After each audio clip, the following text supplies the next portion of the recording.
ESPNLA.com, this is Brian Kamenetzky, the Land O'Lakers blog, here with my brother Andy. Hey, Monday night at Staples Center, the Lakers take Game 1 of the Western Conference Finals. 128-107 was the final score over the Phoenix Suns. Nail-biter. It was an old-fashioned whooping. They took out the whooping stick and they whooped with it. Now the Lakers' 7th straight playoff victory. That's exactly right. It was one of those things, you know, I wrote a lot before the series started about not being a prisoner of the moment over the course of the week. The Lakers got a lot of accolades for the way they swept the Utah Jazz out of the playoffs. At the same time, it took about 5 minutes of the first game to see that the Lakers really should dominate over that team. So I had Lakers in 5 as my prediction, so I didn't even need to watch. There you go. It can be difficult during the playoffs to tell how well a team is playing because matchups can be so important. The Lakers look great against the team they were supposed to look great against. Maybe it's misleading, maybe it's not. Tonight they came out and looked great. Andy, you picked the Lakers in 7, I picked the Lakers in 6.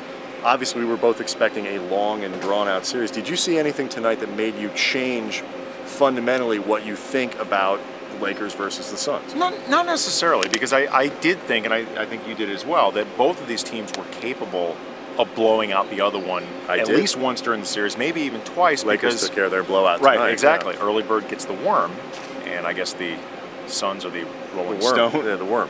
Gathering no moss. Right. But both of these teams, I think their strengths really put them in a position to get out ahead of the other team, and when they keep rolling, it just gets difficult for the other one to catch up. So this in and of itself wasn't surprising to me, to see the Lakers be able to use that size to their advantage, to be able to use their superior defense to their advantage. But at the same time, the Suns really did not shoot the ball particularly well, and I don't expect Channing Frye and Jared Dudley to keep up a combined 2 for 15 clip from behind the arc.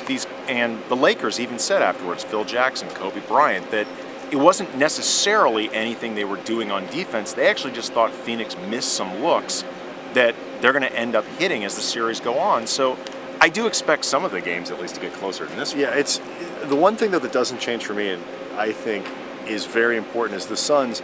They took a lot of threes and they missed them, but that's the big thing. They didn't get the ball inside very effectively. They didn't generate a lot of easy points off penetration, off the screen and roll. And if the Lakers can keep them on the perimeter, yeah, there's going to be at least one game where the Suns shoot them out of the gym. But they're not going to be able to do that, I don't think, for whatever it's worth. I don't think they can do that 4 times in 7 games, now 4 times in 6 games. So I'm still pretty confident without being a prisoner of the moment. Although ironically, Phil Jackson always tells these guys to stay in the moment, mixed messages. But don't be a prisoner. Right. Stay in it, but you've got the key to get out. Exactly. It's not a cage. Don't overstay your welcome. Exactly.